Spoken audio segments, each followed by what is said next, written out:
আমার আপন হারা প্রাণ, আমার বাঁধন ছেঁড়া প্রাণ, তোমার হাওয়ায় হাওয়ায় করেছি যে দান।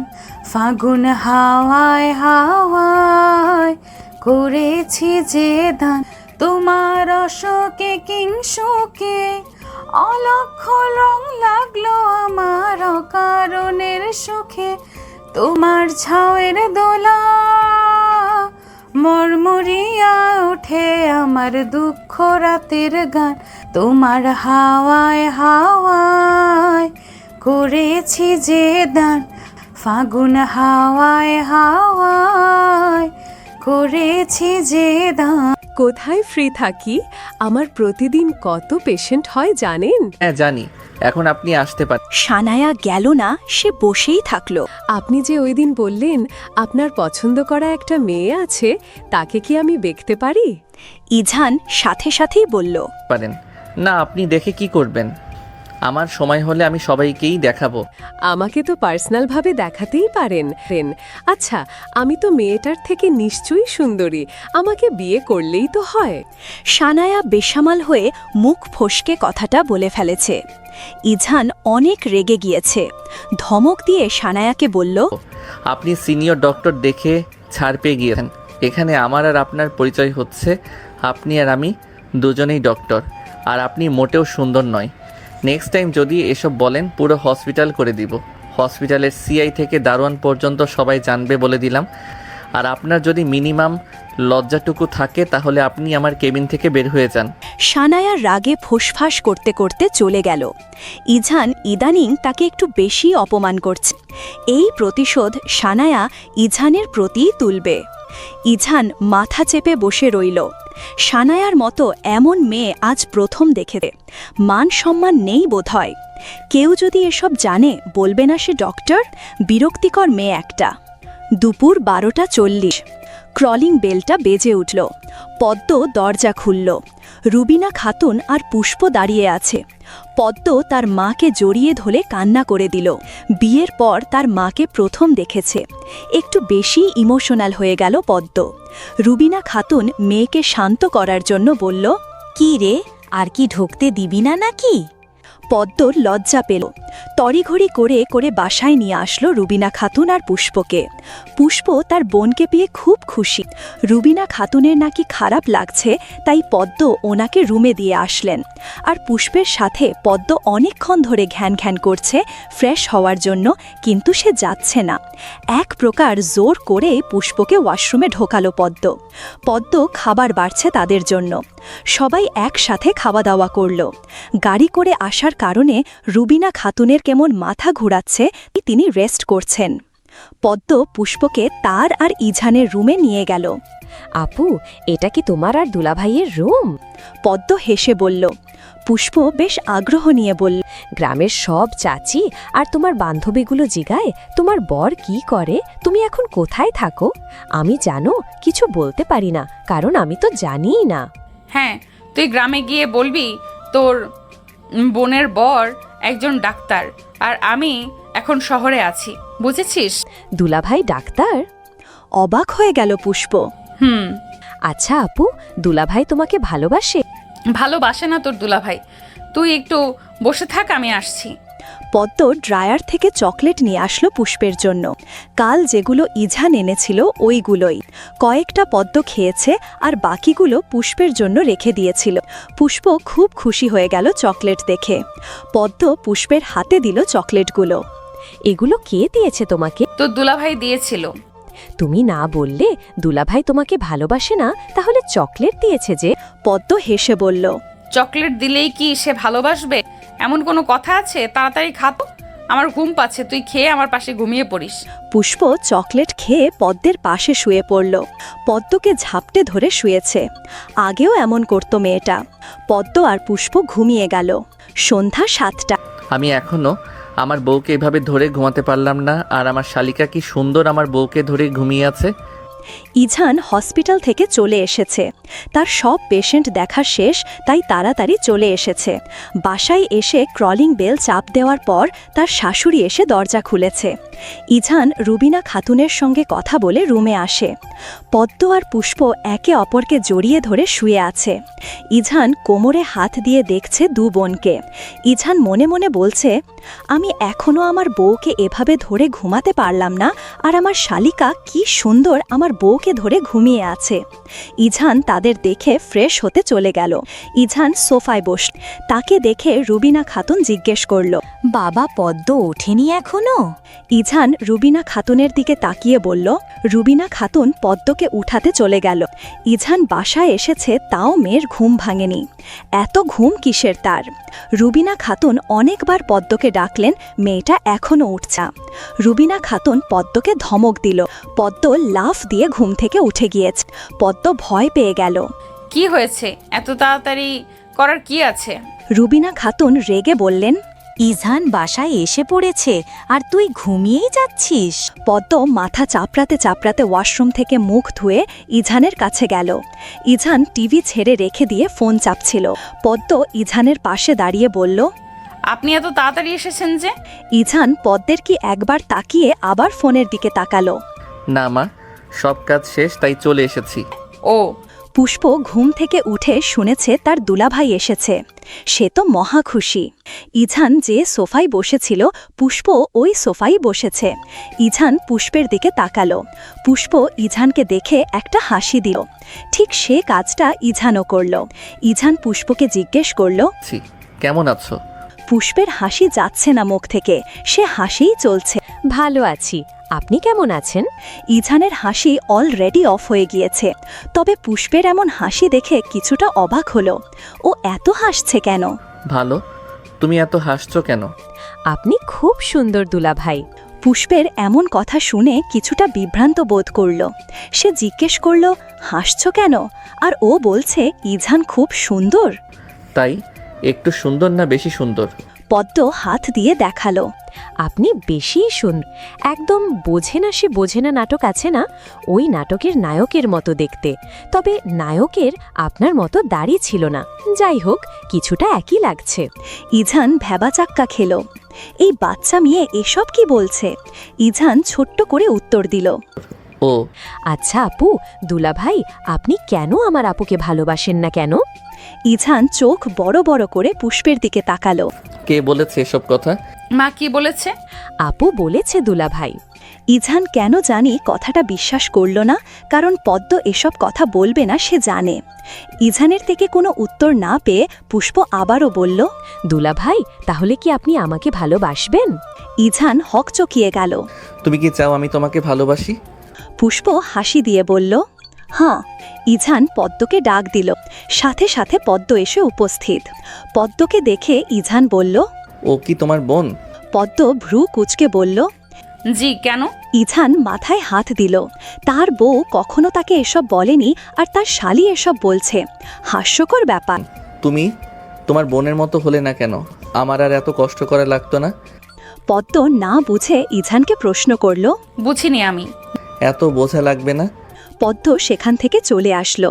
আর পুষ্প একের পর এক কথা বলেই যাচ্ছে। ইঝান খুব মন দিয়ে কথাগুলো শুনছে। আর কেউ হলে এতক্ষণ অনেক কিছু বলে দিত। যেহেতু তার একমাত্র শালিকা, তাই সে বসে বসে পুষ্পের কথা শুনছে। কিছু সময় বাদে রুবিনা খাতুন আসলেন। ইঝান ওনাকে বসতে বলল। রুবিনা খাতুনের সাথে পদ্মও এসেছে। পদ্ম তার মায়ের পাশে বসেছে। ইঝান রুবিনা খাতুনেকে বলল, মা, আমি চাচ্ছি পদ্মকে পড়াশোনা করাতে। এই বিষয়ে আমি ওর সাথে কথা বলেছি। রুবিনা খাতুনের চোখ চকচক করছে। তার মেয়েটা পড়াশোনা করতে চাইতো, কিন্তু তার ভাগ্যে বিয়ে ছিল, তাই মেয়ের ইচ্ছা অপূর্ণ থেকে গেল। ইঝানের কথা শুনে রুবিনা খাতুন খুব খুশি হলেন। ইঝান বলল, পদ্ম শুধু পরীক্ষা দিতে যাবে ওখানে। রুবিনা খাতুন রাজি হলেন। রাত 10টা 4 জন একসাথে ডিনার করল। ইঝান রুমে পায়চারি করছিল কখন পদ্ম রুমে আসবে। প্রায় আধ ঘন্টা পর পদ্ম রুমে আসলো। ইঝান পদ্মের একদম সামনে দাঁড়িয়ে বলল, আমি তোমাকে ভালোবাসি না, এটা তুমি পুষ্পকে বলছো? পদ্ম ঘাবড়ে গেল। এখন সে ইঝানকে কি বলবে? এই পুষ্পের পেটে কোনো কথা থাকে না। ইঝান আবারও জিজ্ঞেস করল। বলেছো? পদ্ম আমতা আমতা করে বলল, না। যেহেতু বলছো ভালোবাসি না, তাহলে আজ ভালোবেসে দেখিয়ে দিব।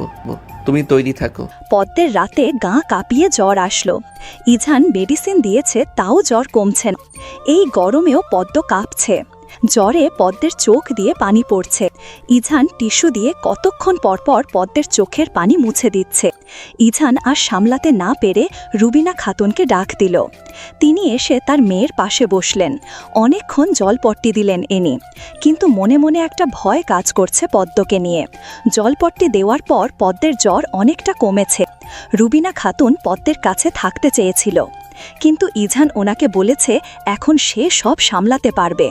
তাই রুবিনা খাতুন চলে এসেছেন। ইজান পদ্মের পাশে শুয়েছে।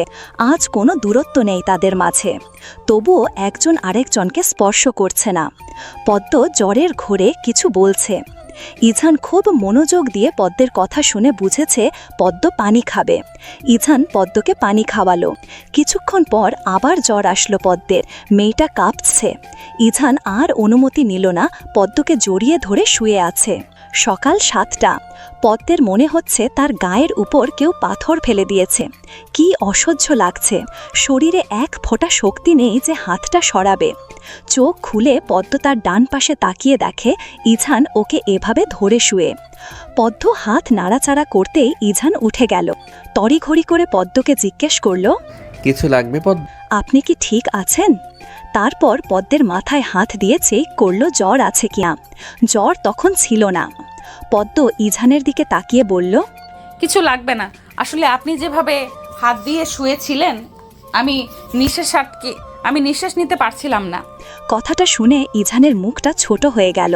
ইজান উঠে ফ্রেশ হতে চলে গেল। ফ্রেশ হয়ে এসে পদ্মকে জিজ্ঞেস করল, তুমি ফ্রেশ হবে না? তুমি কি খাবে? পদ্ম মাথা নেড়ে বলল, জি, আসলে মাকে একটু ডেকে দিলে ভালো হয়। আমার একটু শক্তি নেই, একা একা হেঁটে যেতে পারবো না। ইজান পদ্মের পাশে দাঁড়িয়ে হাত বাড়িয়ে দিল।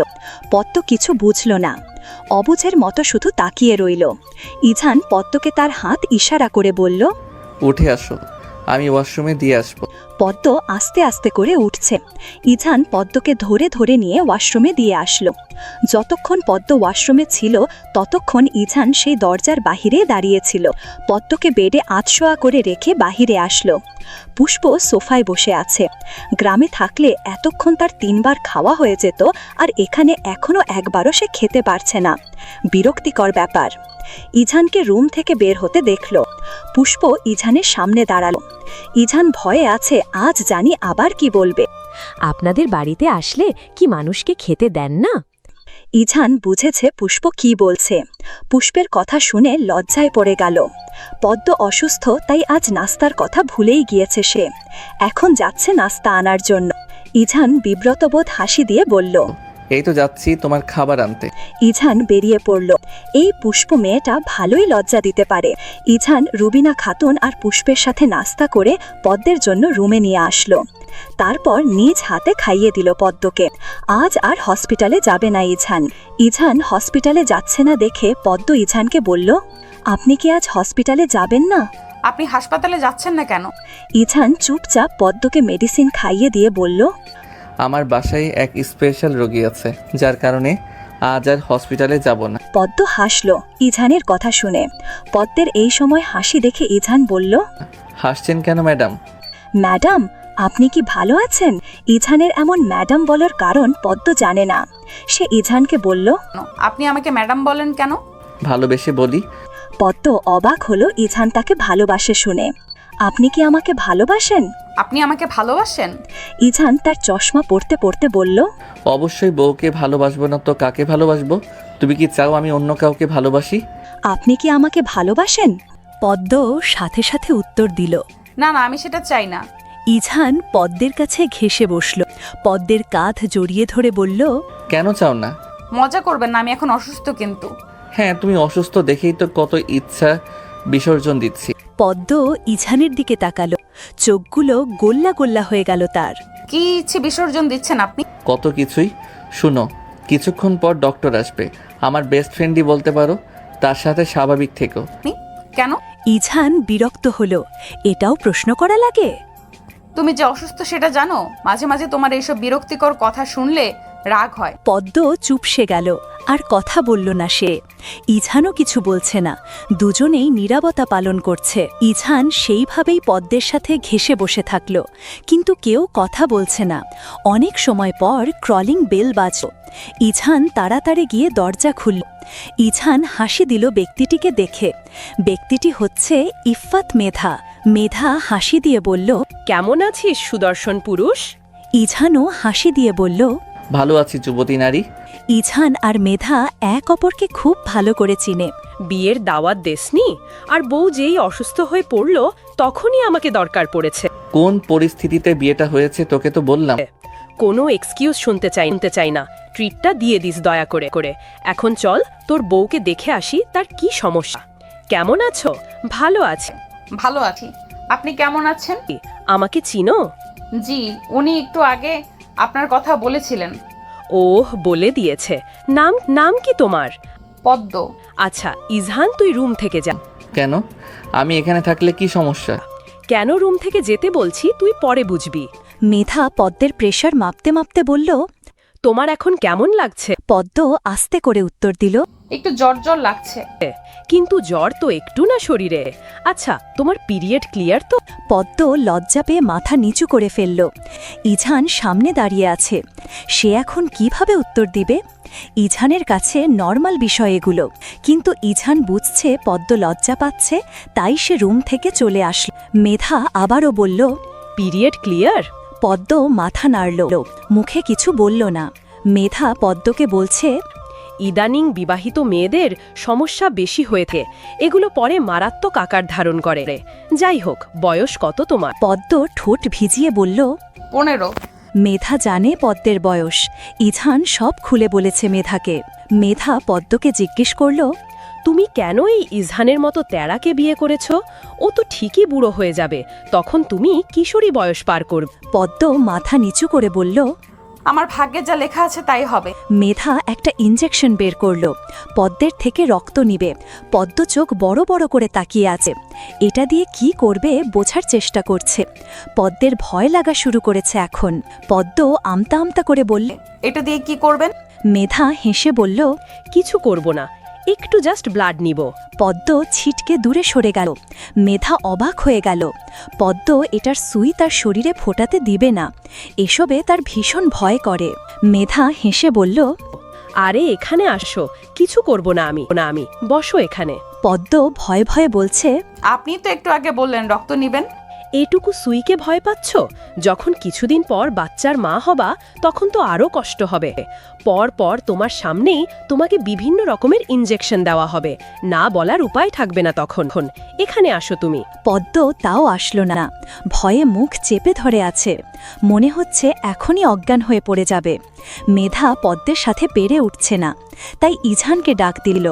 সাথে সাথে ইঝান রুমে ইঝান আড়াতাড়ি জিজ্ঞেস করল, কি হয়েছে?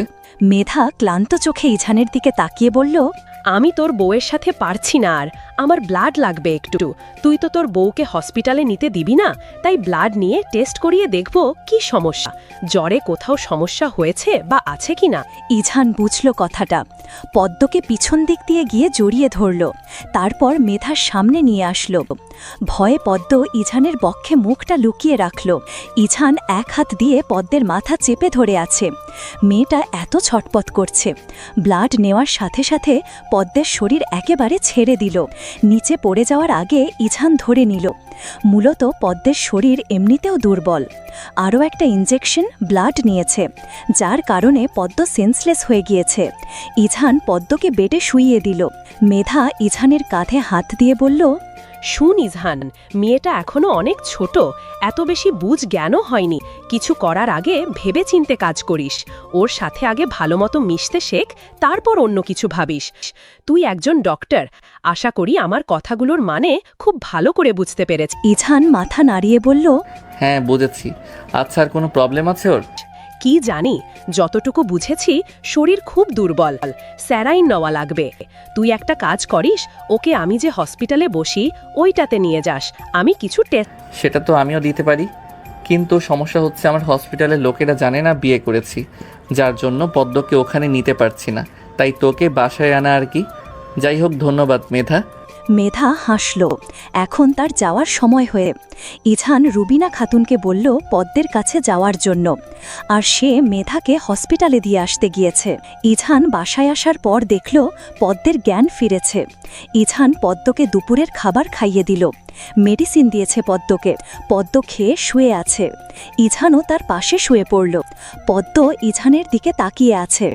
মানুষটা খুব ভালো, তার খারাপ সময়ে পাশে থেকেছে, সেবা যত্ন পদ্ম হাসছে। ইছান পদ্মের দিকে তাকালো। তুমি হাসছো কেন? না এমনি।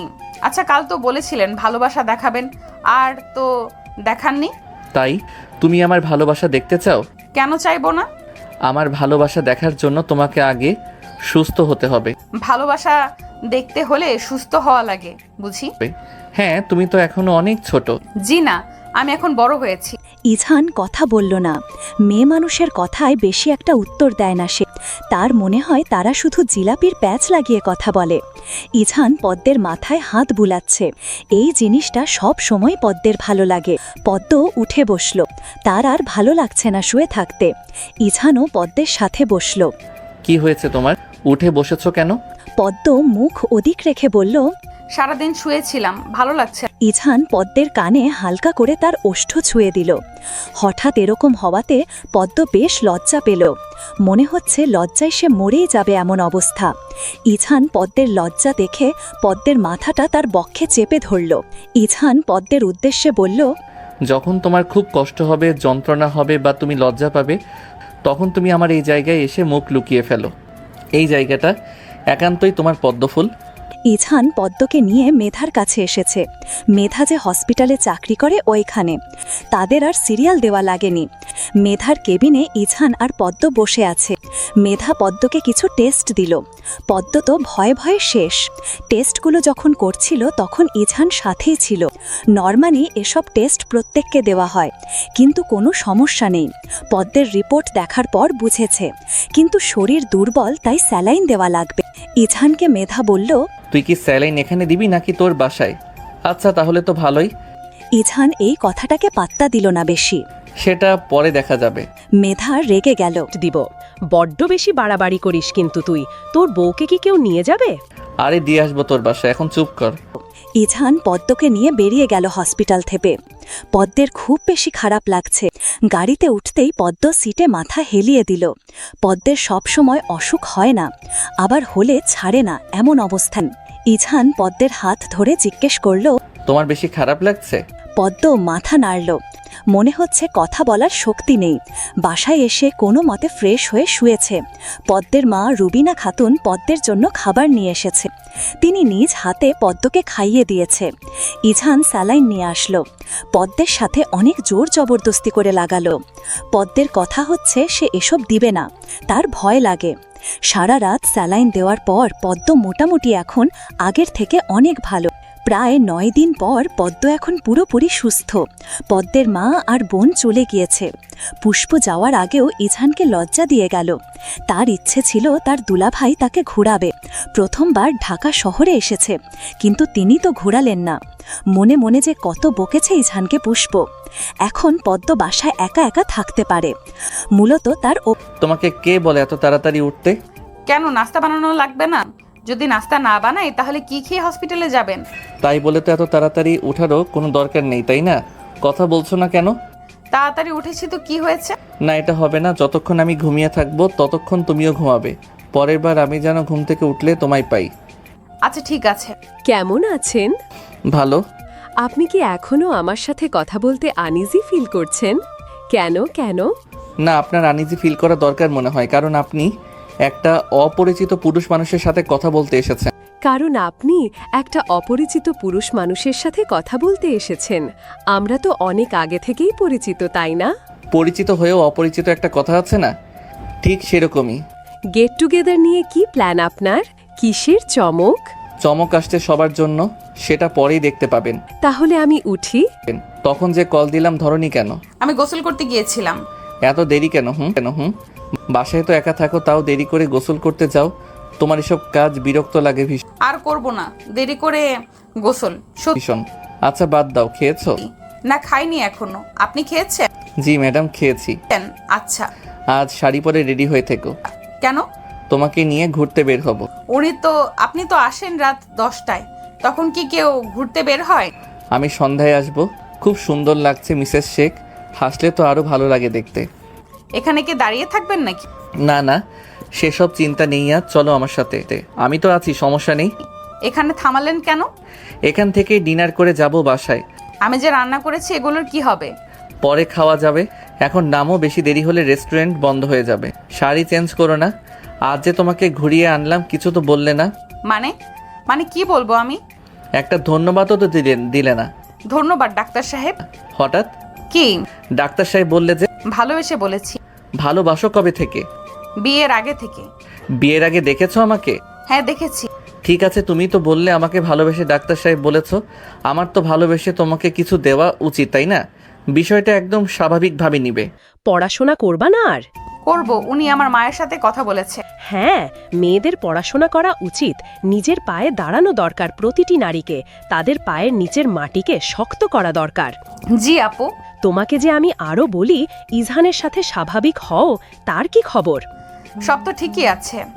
শুনো, পরে দেখবা তোমার জামাইকে অন্য কেউ নিয়ে গিয়েছে। যে অবস্থা তোমাদের সম্পর্কে। মানে? মানে করো না বেশি। এখন তো ইজহান তার সব ধৈর্য তোমাকে দিয়ে রেখেছে। শুধু একবার তোমার থেকে একটা ভালো সুন্দর মেয়ে দেখুক, দেখবে তোমাকে আর ভালো লাগবে না। কারণ তুমি তো সেভাবে তাকে কোনো গুরুত্বও দাও না। 15 বছরের মেয়েদের কি বিয়ে হয়নি? তারা সংসার করেনি? শুধু একা তোমারই হয়েছে? আমারও তো বিয়ে হয়েছিল তাড়াতাড়ি। আমি কি আমার বরের সাথে সম্পর্ক ঠিক রাখিনি? সে আমাকে পড়াশোনা করিয়েছে। মূলত তার জন্যেই আমি ডাক্তার হতে পেরেছি। তার সাথে কি আমার সম্পর্ক স্বাভাবিক দম্পতিদের মতো না? তাহলে তুমি কেন পারছো না? এসব বাদ দিয়ে সব কিছু ঠিক করো। আপু সত্যি কি উনি অন্য মেয়েদের দিকে তাকাবেন? হ্যাঁ, তাকাবেই তো, তাকানো উচিত। তুমি তো তাকে বর হিসেবে মানো না। এভাবে বলছেন? শুনো, তোমার এসব কান্না দিয়ে কিছুই হবে না। সব কিছু মেনে নাও, দেখবে তুমিও ঠিক, সেও ঠিক। জি আপু, আমি চেষ্টা করব। আর কত চেষ্টা করবে? তোমার বিরক্ত লাগে না এই কথা বারবার বলতে? তুমি বলবে যে আমার বরকে আমি কাউকে হতে দিব না। যে আমার বরের দিকে তাকাবে তার চোখ উপড়ে দিব। আর আমার বর যদি অন্য কোনো মেয়ের দিকে তাকায় তার 14টা বাজিয়ে দিব। ঠিক আছে, আপনি যা বলেছেন সেটাই হবে। তুমি বসো, আমি আসছি। নাও, এটা খেয়ে মনটাকে ঠান্ডা করো। হবে। আচ্ছা আপু, এখন কি করা লাগে? আমাদের সম্পর্ক আশেপাশের দম্পতিদের মতো হবে কিভাবে? আচ্ছা, ইজহান তোমাকে চুমু দেয়? শুনো, এত লজ্জা পেলে হবে না। যা জিজ্ঞেস করছি তা বলো। হ্যাঁ, মাঝে মাঝে। তোমাকে যদি একটা দেয় তুমি 2টো দিবে। আবার তার জন্য শাড়ি পরবে, বলবে আমাকে ঘুরতে নিয়ে যান, এটা সেটা আবদার করবে। যেমন ও হসপিটালে আসার সময় বলবে চকলেট নিয়ে আসবেন, ফুল, বই নিয়ে তারপর বাসায় আসবেন। আবার ধমকও দিবে যদি তোমার কথা না শোনে। আচ্ছা, আমি আপনার কথা শুনবো। এতক্ষণ কি করছিলে তুমি? কোথায় কিছু করছিলাম না তো। তাই বুঝি? হ্যাঁ। একটু পর জামা কাপড় গোছাবে। কেন? কাল আমরা গেট টুগেদারে যাচ্ছি, তোমাকেও সাথে আচ্ছা, কিন্তু আপনারা যাবেন কোথায়? নিব। সাজেক। তুমি চিনো জায়গাটার নাম শুনেছো? না তো, এমন জায়গার নাম কখনো শুনিনি। কেমন অদ্ভুত অদ্ভুত নাম সব আপনার কাছেই থাকে। অনেক সুন্দর জায়গা, তোমার গেলে আসতে মন চাইবে না। দেখা যাবে কেমন সুন্দর জায়গা। নখ মুখে দাও কেন? পরে তো পেটে ব্যথা করবে। তুমি জানো না নখে ময়লা থাকে? দেখুন, কোনো রকম ময়লা নেই। দেখেছি, তবে এগুলো মুখে দেওয়া ভালো না। আমার অভ্যাস হয়ে গিয়েছে। মাইট দিয়ে অভ্যাস ঠিক করাবো। কি হয়েছে ম্যাডাম, মন খারাপ কি বেশি হয়েছে আপনার? জি। কথা এমন শোনাচ্ছে কেন পদ্মফুল? আপনি এভাবে জড়িয়ে ধরে রেখেছেন, কথা এমন শোনাবে না। মন খারাপ? তোমাকে একটা বাবু উপহার দিব জলদি, তারপর আর মন খারাপ হবে না। সারাদিন তাকে নিয়েই ব্যস্ত থাকবে। ঠিক আছে পদ্মফুল? হয়েছে ম্যাডাম? এই তো এখনই হয়ে যাবে। কি ম্যাডাম, গাড়ি থেকে নামবে না? ভয় লাগছে আমার। উফ, টান দিলেন কেন? ব্যথা পাই না আমি। এখানে কি বাঘ সিংহ ছিল যে নামতে চাইছিলে না? অনেকের হয়তো মনে প্রশ্ন জাগছে, ওকে, ও হচ্ছে মিসেস ইজহান শেখ। আরে সানায়া ম্যাম যে, আসুন আপনি। ওখানে দাঁড়িয়ে আছেন কেন? মতো তাকিয়েছিল সে, আর দেখে ইজহান পদ্মকে এক হাত দিয়ে কাঁধ চড়িয়ে ধরে আছে দেখে সানায়ার পদ্ম মাথা নাড়ল। বাহিরে হাত দিবে না, বুঝছো? আবার সেই চারপাশ দেখতে ব্যস্ত হয়ে গেল। প্রকৃতি কত সুন্দর, কেউ যদি সেটা অনুভব করতে না পারে তাহলে তাদের জীবনটা বৃথা। একসময় পদ্ম ঘুমিয়ে গেল। যেহেতু পদ্ম জানালাটা পাশেই মাথা রেখেছিল, তাই ইঝান পদ্মের মাথাটা তার কাঁধে রাখল আর এক হাত দিয়ে পদ্মকে জড়িয়ে ধরল। দেখো ইজান সাহেব, কি রোম্যান্টিক। তার বউ জানালার পাশে ঘুমিয়েছে বলে বউয়ের মাথা তার কাঁধে রেখেছে। আর তুমি হলে, আমি যদি ইচ্ছে করেও মাথাটা রাখতাম তোমার কাঁধে, তাহলে তুমি সরিয়ে দিতে। ওনার থেকে কিছু শেখা উচিত তোমার।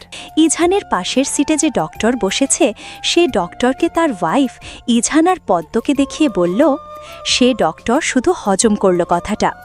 ইঝান শেখ যে এমন হবে বিয়ের পর সে জানতই না। প্রায় 7 ঘন্টা জার্নির পর তারা সবাই সাজেক এসে পৌঁছেছে। এর মাঝে আবার এক রেস্তোরাঁয় সবাই নাস্তাটা করে নিল।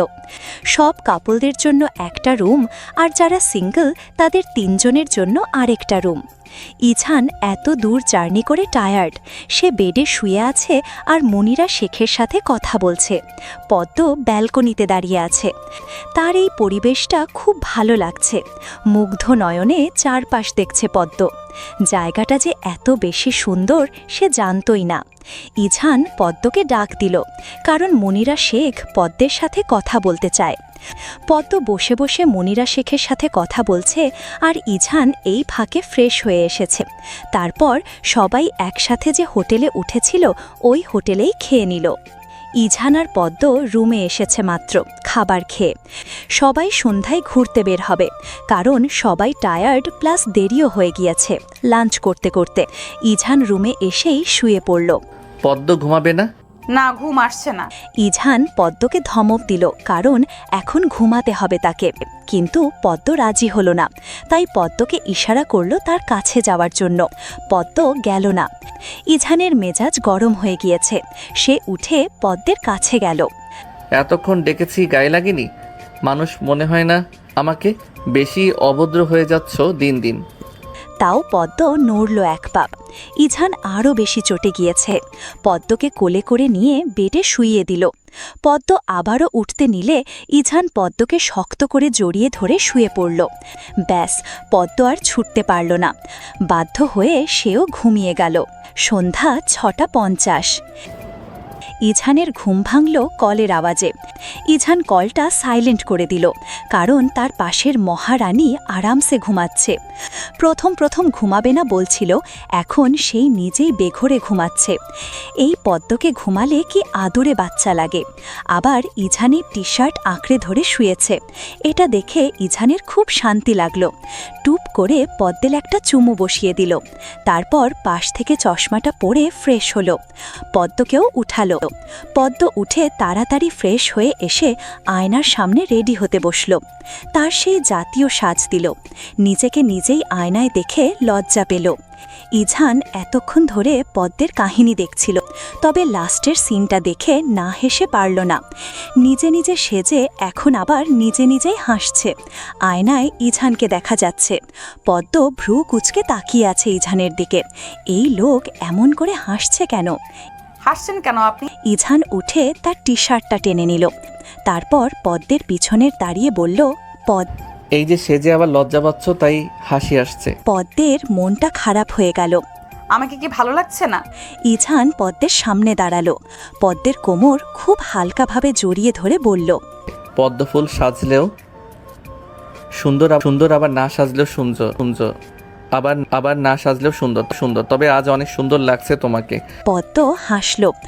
পদ্ম ইঝানের বুকে আঁকিবুকি করছে। ধন্যবাদ ডাক্তার সাহেব। ইঝান পদ্মকে ছেড়ে দিল। অনেক লেট হয়ে গিয়েছে। রায়হান আহমেদ বারবার কল দিচ্ছেন। ইঝান তড়িঘড়ি করে পদ্মকে নিয়ে রুম থেকে বের হলো। সবাই একদম রেডি হয়ে আছে, শুধু তাদেরই দেরি। তাদের নিচে নামতে দেখতেই রায়হান আহমেদ আসলেন। আপনাদের এত দেরি হচ্ছিল কেন? ঘুম থেকে উঠতে দেরি হয়ে গিয়েছিল, চলুন আমরা এবার যাই। আরে বুঝেন না, রায়হান আহমেদ নতুন নতুন বিয়ে করেছে, তাই দেরি হয়েছে। আশা করি আর বোঝাতে হবে না। কথাটা শুনে সবাই একসাথে হেসে দিল। আর এর মধ্যে পদ্ম লজ্জায় শেষ। কত বড় বড় মানুষজন আছেন, তাদের সামনে এসব কথা শোভা পায় না। যদিও সবাই ফ্রি একদম, তবে পদ্ম যেহে নতুন নতুন, তাই হয়তো তার লজ্জা লাগছে। আর এই দিকে সানায়া রীতিমতো রাগে ফুঁসছে। এত আধিক্যতা দেখানোর কি আছে? আজ ওই মেয়ের জায়গায় সে থাকতো, সেও হয়তো এসব কথাই লজ্জা পেত। কিন্তু এখন ইঝানের পাশে অন্য মেয়ে দাঁড়িয়ে আছে। উফ, রাগ লাগছে ভীষণ। ইঝান পদ্মের হাত ধরে হাঁটছে। ইঝান এই সময়টাকে খুব এনজয়। আর পদ্ম সে তো সাজেক দেখায় ব্যস্ত। চারপাশে কি সুন্দর লাল নীল লাইট জ্বলছে। ইস, কি যে ভালো লাগছে। সবাই সবার মতো হাঁটছে। হঠাৎ এক পাগল পদ্মের সামনে পড়ল। পদ্ম পাগলকে দেখেই চিল্লিয়ে উঠল। ইঝান যদিও পদ্মকে তার পিছনে রেখেছে, কারণ পাগলটা বারবার পদ্মকেই ধরতে চাইছিল। শেষে ইঝান একটা ধমক দিল পাগলটাকে। পাগলটা চলে গেল। ইঝান পদ্মকে তার সামনে দাঁড়া করালো। পদ্মের বাহুতে হাত রেখে বলল, এইভাবে চিৎকার করা লাগে? পদ্ম ভয়ে ভয়ে বলছে। আমার ভীষণ ভয় লাগছিল। ইঝানের রাগ হলো। তুমি কোন জিনিসে ভয় পাও না বলো? ইঝানের কথায় পদ্মের চোখ দিয়ে পানি পড়ে গেল। এমনিতেও সে ভয় পেয়েছে, তার উপর ইঝান এমনভাবে রেগে কথা বলছে। পদ্ম তার দু বাহু থেকে ইঝানের হাত সরিয়ে দিল। পচা লোক একদম। আবার অভিমানও হয়েছে দেখি। আচ্ছা থাক, আর বকা দিব না আমার এই পিচ্চি বউকে। পদ্ম মুখ ফিরিয়ে নিল। কথা বলবো না আপনার সাথে। ইঝান হাসল। দিনে কতবার যে এই মেয়ে রাগ করে বলার বাহিরে। আচ্ছা বলতে হবে না, চলো এখন। আবারও তারা হাঁটতে শুরু করল। ইঝান আর পদ্ম এখন একটা চায়ের দোকানে এসেছে। তারা দুজন চা খাচ্ছে। এই সময়ে চা আর বাহিরের হালকা প্রকৃতির বাতাস, ইস কি যে ভালো লাগছে। ইঝান পদ্মকে নিয়ে আবার হোটেলের এই দিকে এসেছে। সবাই চেয়ারে বসে আড্ডা দিচ্ছে। ইঝান পদ্মকে নিয়ে ওখানেই গেল। মেবি সবাই গানের কলি খেলছে। ইঝান একটা চেয়ারে বসার পর যখন পদ্ম ইঝানের পাশের চেয়ারে বসতে যাবে, তখন সানায়া বসে গেল। ইঝানের মেজাজ খুব খারাপ হয়ে গেল। সে উঠে পদ্মকে নিয়ে অন্য কোথাও বসল। সবাই গান গেয়েছে এক একটা করে। যেহেতু ইঝান গান পারে না, তাই পদ্মকে গান গাইতেই হবে। পদ্ম দ্বিধায় পড়ে গেল। পদ্ম ইঝানের দিকে তাকাতেই ইঝান চোখ দিয়ে ইশারা করল গাওয়ার জন্য। অতপর পদ্ম গান শুরু করল। এই গানটা তার বান্ধবীর ফোনে শুনেছিল, তখন থেকেই শিখে গিয়েছে।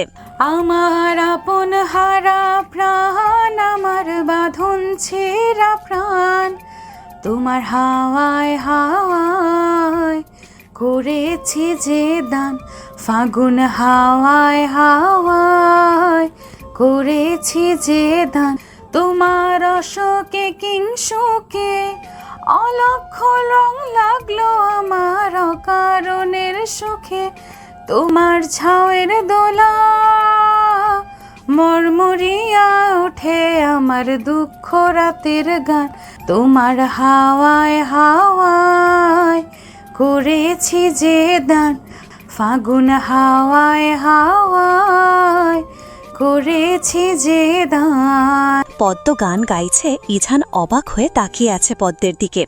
এই মেয়ে যে এত ভালো গান জানে, ইঝানকে তো কখনো শোনায়নি। কি সুন্দর কণ্ঠ। পদ্মের গান শেষে সবাই হাতে তালি দেওয়া শুরু করল। ইঝানও হাতে তালি দিল। সবাই পদ্মকে বলছে গানটা খুব সুন্দর হয়েছে। আর পদ্ম হেসে হেসে ধন্যবাদ জানাচ্ছে সবাইকে। রাতের খাবার খেয়ে ইঝান পদ্মকে নিয়ে রুমে এসেছে। পদ্ম ব্যালকনিতে যাবে, তখনই ইঝান পদ্মের হাত টেনে ধরল। এত সুন্দর গান গাইতে পারো, আমাকে তো কখনো শোনাওনি। খুব সুন্দর হয়েছে বুঝি? খুব।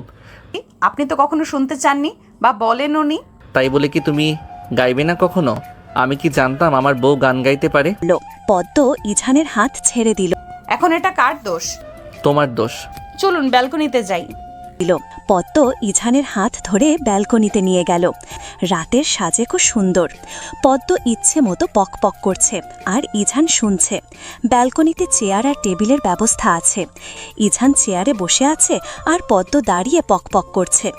এক পর্যায়ে ইছান বেশ বোরিং হয়েই ফোনটা হাতে নিয়েছে, ফেসবুক স্ক্রল করছে আপাতত। পদ্ম ভাবছে ইছান হয়তো তার কথা শুনছে, তাই সে তার মতো কথা বলতেই থাকলো। সে তো আর জানে না ইছান ফোন টিপছে। পদ্ম একসময় কথা বলতে বলতে টায়ার্ড হয়ে গেল। পিছনে ফিরে দেখল ইছান ফোন টিপছে। তার মানে এতক্ষণ ইছান তার কথা শুনছিল না। পদ্ম রেগে গিয়েছে। রাগে ইছানের হাত থেকে মোবাইলটা নিয়ে নিল। ইছান অবাক হয়ে তাকিয়ে, আমি এতক্ষণ কথা বলছিলাম আর আপনি মোবাইল দেখছিলেন? ইছান বিব্রত বোধ করল। সরি পদ্ম। এত মোবাইলে কি দেখেন? কোন সুন্দরীর ছবি দেখেন আপনি? ইছান আরও বেশি অবাক হল। এই পদ্ম কি বলছে এসব? পাগল হয়ে গেল নাকি? আমি কারোর ছবি দেখছিলাম না। পদ্ম রেগে গিয়েছে। ইছান পদ্মের রাগ ভাঙানোর জন্য তার কোলে পদ্মকে বসিয়ে দিল। বেশি রাগ করা শরীরের জন্য ক্ষতিকর, আর আমি কেন আমার বউয়ের ক্ষতি হোক সেটা চাইবো বলো? আমি যে এত কথা বলছিলাম সেগুলো। পদ্ম গালটা ফোটকা মাছের মতো করে রাখল। ইছান পদ্মকে আরও ডিপলি জড়িয়ে ধরল। আবেশে চোখ বন্ধ হয়ে আছে পদ্ম। পদ্ম, আজ আমাদের বিয়ের 1 মাস পূর্ণ হলো। পদ্মের চোখ চকচক করছে, যেন এই লোকের সাথে তার কত বছরের সম্পর্ক। মনেই হচ্ছে না তাদের বিয়ের 1 মাস হয়েছে। আমার মনেই ছিল না। ইছান বাহিরের দিকে তাকিয়ে বলল। এগুলো মনে থাকবে কি করে? পদ্ম টুপ করে ইছানের কপালে তার ওষ্ঠ ছুঁয়ে দিল। আমার পক্ষ থেকে আপনার জন্য 1 আকাশ পরিমাণ ভালোবাসা ডাক্তার সাহেব। ভালোবাসি আপনাকে। সকাল 9টা। সবাই একসাথে নাস্তা করছে আর আড্ডা দিচ্ছে। সাজেকের দ্বিতীয় দিন আজ। সবার মতামত নিয়ে ঠিক করা হয়েছে আজ একটা জায়গায় ঘুরতে যাবে তারা। সবাই সবার সাথে কথা বলছে, শুধু পদ্ম আর সানায়া চুপ করে আছে। পদ্ম তো এমনিতেই অপরিচিত লোকজনের সামনে কমফোর্ট ফিল করে না, আবার সে কথা বলবে। তাই পদ্ম চুপচাপ করে খাচ্ছে আর কিছুক্ষণ পরপর ইছানের দিকে আর চোখে তাকাচ্ছে। ইছান হাসলে যে তার সেই সুন্দর দাঁতটা দেখা যায়। উফ, কি সুন্দর লাগছে এই মানুষটাকে। পদ্ম মুচকি মুচকি হাসছে। এই জিনিসটা সানায়া বেশ খেয়াল করল। তার যেন শরীরে আগুন জ্বালিয়ে দিল। পদ্মকে তার ভালো লাগছে না মোটেই। আবার কেমন করে ইছানের দিকে তাকিয়ে হাসছে। সানায়া রাগে ক্ষোভে চোখ বন্ধ করে রেখেছে। ইছান হসপিটালের সিআই রাশেদুল ইসলাম পাশের চেয়ারে বসেছিল। তিনি ইছানকে ইশারা করলেন একটু ইছানের কানটা তার মুখের কাছে আনতে, গোপন কথা বলবেন। ইছানও তাই করল। তোমার ম্যাডামের বয়স কত ইছান? রাশেদুল ইসলাম ঢোক গিলল। একটু পানি খেয়ে গলাটা ভিজিয়ে নিল। রাশেদুল ইসলাম সন্দিহান দৃষ্টিতে তাকিয়ে আছে ইছানের দিকে। স্যার, ম্যাডামের বয়স 15। রাশেদুল ইসলামের চোখ বড় হয়ে আছে। ইছান এত বড় ছেলে হয়ে এত কম বয়সে মেয়েকে বিয়ে করেছে, কিন্তু তুমি এত বড় দামড়া ছেলে হয়ে এত কম বয়সী মেয়েকে বিয়ে করেছো কেন? আর তুমি শিক্ষিত ছেলে, শিক্ষিত হয়েও অশিক্ষিতদের মতো কাজ করেছো। তোমার নামে তো বাল্যবিবাহের মামলা দেওয়া দরকার। হসপিটালের সব ডক্টরদের থেকে বেশি রাশেদুল ইসলাম ইছানকেই স্নেহ করেন। ইছানের প্রতি আলাদা একটা মায়া আছে বলতে গেলে। আবার নানা রকম কথাও বলে ইছানকে। ইছান সব খুলে বলল রাশেদুল ইসলামকে। রাশেদুল ইসলাম সবটা শুনে ইছানকে বলল, ওহ, তাহলে তোমার কোনো দোষ নেই। ইছান অহসায় চোখে মাথা নাড়ল। রাশেদুল ইসলাম খেতে খেতে বলল, তোমার ম্যাডাম কিন্তু ভালোই সুন্দর আছে। ইছান পদ্মের দিকে তাকালো। পদ্ম নিঃশব্দে খাচ্ছে। ইছান পদ্মকে দেখে হেসে দিল। সব ডক্টরের ওয়াইফরা ঠিক করল তারা একটু সাজবে, কারণ এত সুন্দর একটা জায়গায় ঘুরতে যাবে, একটু না সাজলে বাকি ভালো দেখাবে না। তাই সবাই আবার হোটেলে আসলো। পদ্ম কালো রঙের সুতির মধ্যে একটা কুর্তি পরেছে, যেগুলো ইছান সাজেকে আসার আগে কিনে দিয়েছে। পদ্ম চুল বাঁধতেই ইছান বলল আজ যেন চুলগুলো খোলা রাখে, তাই আর চুল বাঁধল না। তবে মাথা মাঝ বরাবর সিথি করে কয়েকটা ক্লিপের সাহায্যে দুপাশের সামনে চুলগুলো চুলগুলো বেঁধে নিল। সামনে দিয়ে কয়েকটা চুল বের করেছে আর পিছন দিয়ে চুল খোলা। মুখে পাউডার মেখে চোখে কাজল দিল হালকা করে, আর সামান্য লিপস্টিক দিল। পদ্মের সাজ শেষ। ইঝানও পদ্মের সাথে ম্যাচ করে আজ কালো শার্ট পরেছে। দুজনেই রেডি, এবার বেরোবে তারা। সবাই ঠিক করল কংলাকপাড়া যাবে, সেখানের পাহাড়ে উঠবে। সবাই রওনা হলো কংলাকপাড়ার উদ্দেশ্যে। পদ্ম তো স্তম্ভিত প্রাকৃতিক সৌন্দর্যের উপর। সে নিজের হাঁটার দিকে দাঁড়ালে কেন? আমি আর পারছি না হাঁটতে। কোলে নিব? না না, দরকার নেই, একটু জড়িয়ে নেই, তারপর আবার হাঁটতে পারবো। আজ কিন্তু আমাকে জোর করবে না ঘুমানোর জন্য। কাল তো বলেছিলে ঘুমাবে না, পরে কে নাক ডেকে ঘুমিয়েছে? আমি নাক ডাকি না, বাজে বকবেন না কিন্তু। তোমার ইচ্ছে, তুমি ঘুমালে ঘুমাও আর না ঘুমালে নাই। আমি ঘুমাচ্ছি, তবে রুমের বাইরে যাবে না কিন্তু। আচ্ছা। কি ব্যাপার সুন্দরী, তোমাদের হানিমুন কেমন কাটছে? না আপু, উনি তো এসেছেন গেট টুগেদারে। তো কি এখন হানিমুন হতে পারে না? আচ্ছা, কি জন্যে কল দিয়েছ? আজ আমার জন্মদিন। শুভ জন্মদিন পদ্ম। আপু আসতে বলুন, উনি ঘুমাচ্ছেন। বাবা, তা পদ্ম তোমার উনি কি জানে আজ তোমার জন্মদিন? না আপু, উনি জানেন না। তুমি বলনি? না, এই যা বলনি কেন? ইজহান কি জানে না কি? তুমি বলবা না? আমার লজ্জা লাগে। ওরে আমার লজ্জাবতী ইজহানের বউরে, শুনো, এত লজ্জা পেলে কি ভবিষ্যতে চলবে বলো? আপু এসব বললে আমার আরো লজ্জা লাগে। কি আর করব, কিন্তু আপু। আচ্ছা ঠিক আছে, শাড়ি পরবো তারপর। আপু আচ্ছা বলছি, তুমি একেবারে এমন মোহনীয়ভাবে সেজে থাকবে যাতে ইজহান তার প্রেমে পড়ে তার পা ভেঙে যায়। পদ্ম হাসছে মেধার কথা শুনে। মেধা পদ্মকে সব বুঝিয়ে দিয়েছে কিভাবে কি করতে হবে।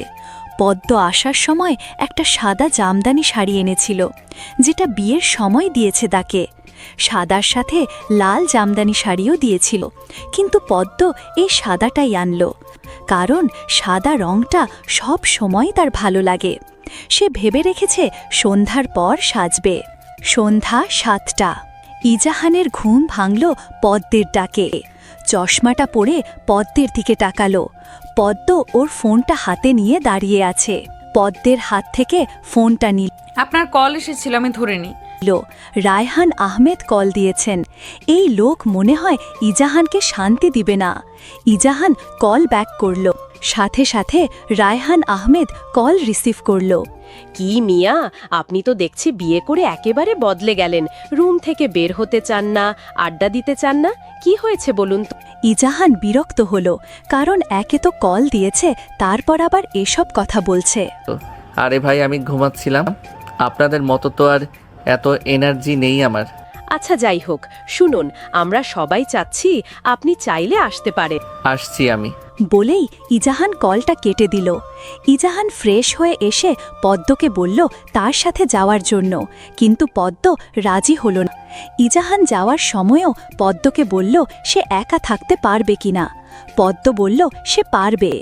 এক প্রকার ধাক্কাতে ধাক্কাতে ইজাহানকে পাঠালো পদ্ম। ইজাহান যাওয়া পর জোরে একটা স্বস্তির নিঃশ্বাস ফেলল।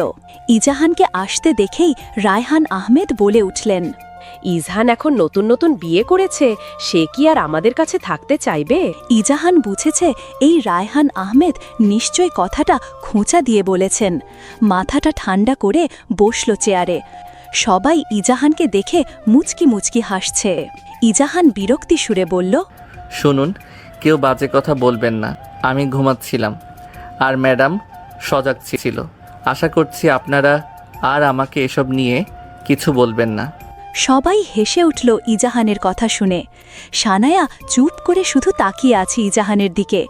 বাবা, বিয়ের কয়েকদিনের মধ্যেই বউকে ম্যাডাম ডাকছে, যত সব ফালতু কথাবার্তা। সবাই আড্ডায় মেতে উঠেছে, হাসি ঠাট্টা করছে। ইজাহান খুব মনোযোগ দিয়ে সবার কথা শুনছে। এমন অবস্থায় পদ্মের বাসা থেকে কল আসলো। ইজাহান সব উদ্দেশ্যে বলল তার একটা কল এসেছে, সে কথা বলে আসছে। ইজাহান কল রিসিভ করতেই পুষ্প বলল, শুভ জন্মদিন আপু, আজ তোমার জন্মদিন, কিন্তু তুমি আমাদের সাথে নেই। এই প্রথম জন্মদিনে তুমি আমাদের থেকে আলাদা আছো। ইজাহান থমকে আছে। আজ পদ্মের জন্মদিন। ইস, কেন যে একবারও পদ্মের জন্মদিনের কথা জিজ্ঞেস করল। ধুর, ও পাশ থেকে কথা শোনা যাচ্ছে না দেখে পুষ্প আবারও বলল, হ্যালো। ইজাহানের ধ্যান ভাঙল, নিজেকে সংযত করে বলল। কি অবস্থা শালি সাহেবা? ইজাহানের কণ্ঠ শুনে পুষ্প ফ্যাকাশে কণ্ঠে বলল। ওহ আপনি, আমি আরও ভাবলাম আমার আপু, কিন্তু আপনার সাথে আমি কথা বলবো না। আমি যখন ঢাকা গিয়েছিলাম আপনি আমাকে ঘুরতে নিয়ে যাননি। কল রাখছি। বাবা গো, মেয়ের কি তেজ! পুষ্প ধূপ কল রেখে দিল। ইজাহান মনে মনে বলছে, বাবা গো, মেয়ের কি তেজ। ইজাহান সবার কাছে গেল আবার। আমি যাচ্ছি। হ্যাঁ, আপনারা আড্ডা দিন। রায়হান আহমেদ বলল। আচ্ছা যান। সানায়াও উঠে গেল, তার নাকি কাজ আছে। ইজাহান একবার সানায়ার দিকে তাকালো। ইজাহান হাঁটা ধরল হোটেলের উদ্দেশ্যে। সানায়াও পিছু পিছু আসছে। হোটেলে ঢুকে যাওয়ার পর সানায়া হঠাৎ ইজাহানকে ডাক দিল। ইজাহান থামল, পিছনে তাকিয়ে দেখে সানায়া। সানায়া দৌড়ে আসলো ইজাহানের কাছে। আপনি এত তাড়াতাড়ি হাঁটেন কেন বাপরে? আমি তো পারি না। ইজাহান তার পকেটে একটা হাত গুজে দাঁড়ালো। কি জন্য ডেকেছিলেন? ও মা, ডাকতে পারি না বুঝি? জি না, একদমই ডাকতে পারেন না।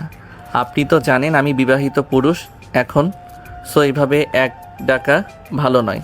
সানায়া ইজাহানের হাত ধরল। ইজাহান তৎক্ষণাৎ হাতটা ঝেড়ে তার হাত থাকা পানির বোতল থেকে পানি দিয়ে হাত ধুয়ে নিল, যে হাতটি সানায়া ধরেছিল। সানায়া অবাক হয়ে তাকিয়ে আছে। ইজাহান এমনটা করবে ভাবেও নি। ইজাহান রক্তিম চোখে সানায়ার দিকে তাকালো। মেজাজটাই গরম হয়ে গেল। ইজাহান বিড়বিড় করে বলল, চরিত্রহীন মেয়ে একটা। তারপর আবার পা চালিয়ে চলে গেল। আর এই দিকে সানায়া রাগে সে নিজেই নিজের চুল টানছে। আবারও ইজাহান তাকে অপমান করল। ইজাহান রুমে আসলো। রুমের লাইট অফ, বাহিরের আলো ভিতরে এসে পৌঁছেছে। তাও ইজাহান লাইট জ্বালালো। তার কাছে ভুতুরে পরিবেশ মনে হয়েছিল। ইজাহান সামনে তাকাতেই দেখে পদ্ম দাঁড়িয়ে আছে। উফ, পদ্মকে শাড়ি পরা অবস্থায় দেখে ইজাহানের মনে এক প্রেম নামক বাতাস বসে। কি স্নিগ্ধ পরি লাগছে পদ্মকে। শুভ্র শাড়িটার মতোই শুভ্র লাগছে তার পিচ্ছি বউকে। ইজাহান পদ্মের গাল ছুঁয়ে বলল, শুভ 16তম জন্মদিন পদ্মফুল। পদ্ম স্মিত হাসি দিল। ধন্যবাদ ডাক্তার সাহেব। ইজাহান পদ্মকে উল্টো ঘুরিয়ে পিছন থেকে জড়িয়ে ধরল। পদ্মের ঘাড়ে তার ওষ্ঠ মিলিয়ে দিল। পদ্ম বারবার কেঁপে উঠছে, শক্ত করে শাড়িটা ধরে রাখল। ইজাহানের সেই বেহায়া দাড়িগুলো পদ্মকে ছাড়ছে না। একটু একটু করে তারাও স্পর্শ করছে শুভ্র শাড়ি পরিহিত সেই ছোট্ট মেয়েটাকে। ইজাহান পদ্মের এই সুন্দর মুহূর্ত ভুলবার নয়। পদ্ম বেচারি তো দম খিঁচে দাঁড়িয়ে আছে। ইজাহান পদ্মের থেকে তেমন কোনো সাড়া পেল না। ইজাহান সরে এলো পদ্মের কাছ থেকে, বেশ দূরত্ব বজায় রেখে দাঁড়িয়েছে। পদ্ম ব্যাককলের মতো তাকিয়ে আছে। বুকে 2 হাত গুঁজে দাঁড়িয়ে আছে ইজাহান। পদ্ম ভ্যাবলার মতো ইজাহানকে দেখছে। ইজাহান গম্ভীর কণ্ঠে বলল, তুমি এভাবে সেজেছ কেন? পদ্ম অবাক হলো। আমার ইচ্ছে হয়েছে তাই আমি সেজেছি। ইজাহান বিড়বিড় করে বলল, নিজে তো নিজ ইচ্ছায় সেজেছে, আর এইদিকে আমি মরে যাচ্ছি। পদ্ম বুঝল না ইজাহানের কথা। ভ্রু কুঁচকে ইজাহানের দিকে তাকিয়ে বলল, কিছু বলেছেন? ইজাহান মাথা নাড়ল। না।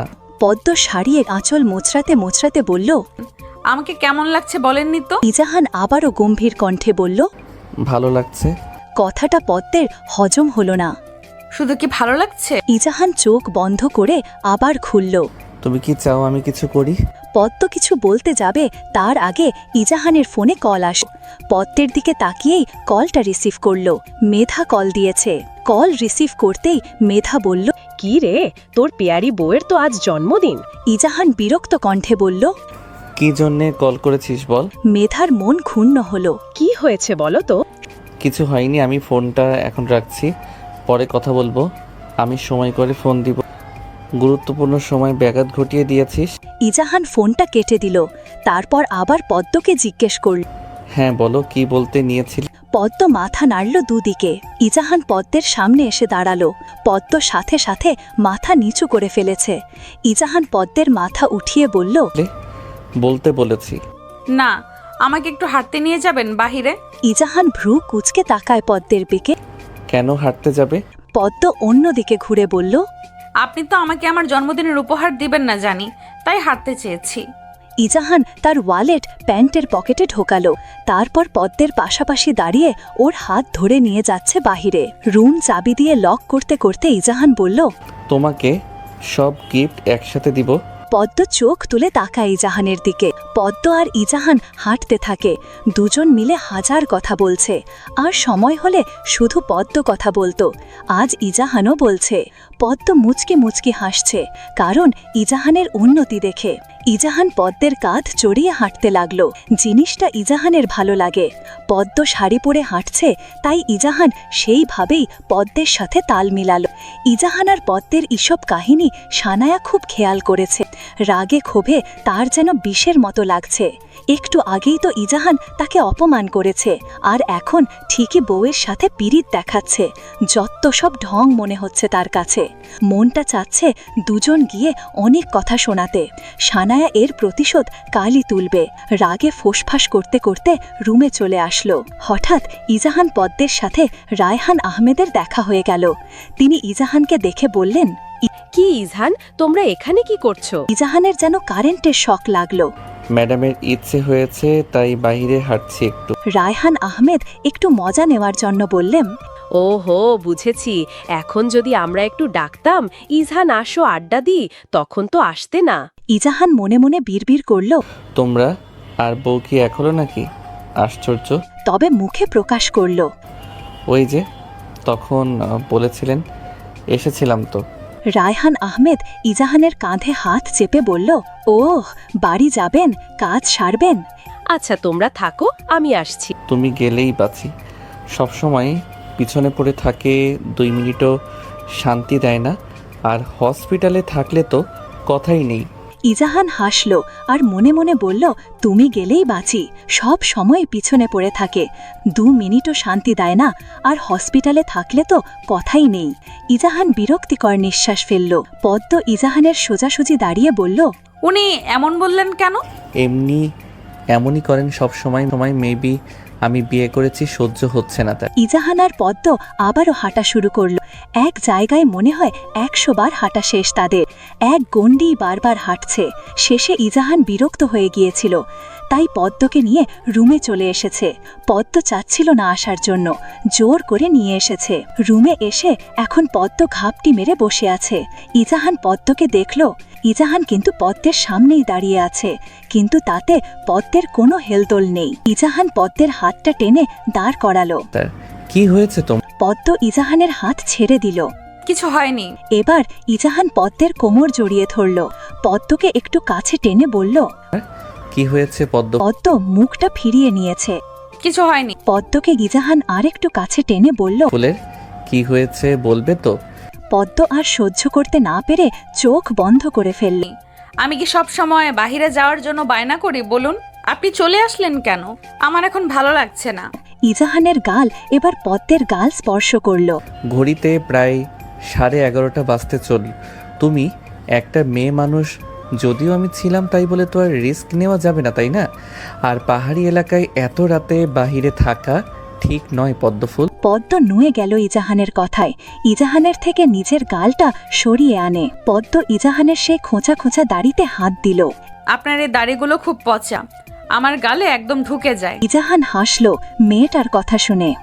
ওরাও আমার মতো তোমাকে আদর করতে চায়। পদ্ম বুঝল না। বুঝিনি আমি। ইজাহান পদ্মের সামনে থাকা চুলগুলো কানের পিছনে গুঁজে দিতে দিতে বলল, আমি যেমন তোমাকে আদর করি, ওরা ঠিক তেমন আদর করতে চায় তোমাকে। পদ্ম বোকা ভাবে বলল, এই দাড়িগুলো তো গালে ঢুকে যায়, আমি আরো আমার সুরসুরিও লাগে। ইজাহান হেসে দিল। তাই ইজাহান পদ্মের হাতটা পিছন থেকে নিয়ে তার এক হাত তারা আবদ্ধ করে ফেলল, আর এক হাত দিয়ে পদ্মের মুখে হাত বুলাতে লাগলো। আমার একটা অনুমতি চাই পদ্ম। পদ্ম অবাক হলো। হঠাৎ ইজাহান কি বলছে এসব, সে বুঝে উঠতে পারল না। পদ্ম ইজাহানকে বলল, কিসের অনুমতি? ইজাহান কথা ঘোরানোর জন্য বলল, আগে অনুমতি দাও। পদ্ম হেসে বলল, দিলাম অনুমতি। ইজাহান ভ্রু কুঁচকে তাকায় পদ্মের দিকে। সত্যি তো? পরে কিন্তু আবার রাগ করা বা লজ্জা পাওয়া যাবে না পদ্ম না বুঝে মাথা নাড়ল। ইজাহান হাসল পদ্মের কাণ্ড দেখে। পরক্ষণেই ইজাহান পদ্মের ওষ্ঠ আর ওষ্ঠের সাথে মিলিয়ে দিল। সাথে পদ্মের শরীর কেঁপে উঠল। ইজাহানের সেই অসহায় চুলগুলোকে চেপে ধরল। তাও ইজাহানের কোনো হেলদোল নেই। আবার কিছু মুহূর্ত বাদেই ইজাহান পদ্মকে ছেড়ে দিল। পদ্ম তো তখন না বুঝে মাথা নাড়িয়েছিল। এখন তো সে লজ্জা মরে যাচ্ছে এমন অবস্থা। মাথা তুলে তাকাতে পারছে না ইজাহানের দিকে। মুখটা খিচে রাখল। মনে হচ্ছে সে এখনই শেষ হয়ে যাবে। পদ্ম এদিক ওদিক যেতে পারছে না, ওদিকও না। ইস, একবার যদি ইজাহানের মুখটা দেখা যেত। সেও কি পদ্মের মতো লজ্জা পাচ্ছে? ইজাহান পদ্মকে স্বাভাবিক করতে বলল, পদ্ম, তাড়াতাড়ি জড়িয়ে ধরো আমাকে, তুমি তো লজ্জায় শেষ হয়ে যাচ্ছ। পদ্ম তার সব লজ্জা বিসর্জন দিতে ইজাহানকে শক্তপোক্তভাবে জড়িয়ে ধরল। ইজাহান হাসছে, পদ্মের মাথায় চুমু এঁকে দিল। আর পদ্ম যেভাবে ইজাহানকে জড়িয়ে ধরেছে, যেন 100 কোটি বছর পার হয়ে গেলেও ইজাহান পদ্মকে ছাড়বে না। পদ্মের প্রতি হাজার হাজার অনুভূতি এসে ইজাহানের মনে হানা দিল। কেন এই বাচ্চা মেয়েকে তার এত পছন্দ? উফ, ইজাহান, এবার তুই শেষ এই বাচ্চা মেয়ের প্রেমে পড়ে। তখন যদি পদ্মকে না বিয়ে করত, তাহলে আজ এই সুন্দর একটা মোমেন্ট তার কি দেখা হতো? কি যে শান্তি লাগছে। সকাল 9টা। ইজাহানের চোখে ঘুম নেই। মূলত সেই ঘুম উড়ে গিয়েছে। তবে সে বিছানা ছাড়তে পারছে না। তার ম্যাডাম তাকে ছাড়ছে না। নিশ্চিন্তে তাকে জড়িয়ে ধরে ঘুমাচ্ছে। ইজাহান এভাবে শুয়ে থাকতে থাকতে প্রায় 1 ঘন্টা সময় হয়ে গিয়েছে। সে উঠল পদ্মকে ছেড়ে। পদ্মের অগোছালো শাড়ি ঠিক করে দিয়ে ফ্রেশ হতে গেল। ফ্রেশ হয়ে এসে পদ্মকে ডাকল, কিন্তু তার উঠার নাম গন্ধ নেই। সে আরও মুখে বালিশ চেপে ধরে ঘুমাচ্ছে। ইজাহান, ওঠো পদ্ম, বেলা 12টা বাজতে চললো। যাও, ফ্রেশ হয়ে আসো, নাস্তা করতে হবে। আমরা এখানেই নাস্তা করব আজ। বেয়াদব মেয়ে, এগুলো যেন ইজহান না জানে, তাহলে তোমার সাথে খুব খারাপ হবে। তোমার জন্য ইজহান আমাকে প্রতিনিয়ত অপমান করেছে। সে আমাকে পাত্তা দেয়নি। ভুলেও যদি বলেছ এসব, তাহলে তুমি ভাবতেও পারছো না কি হবে তোমার সাথে। আমাকে এখান থেকে নিয়ে চলুন, আমি এখানে আর থাকবো না।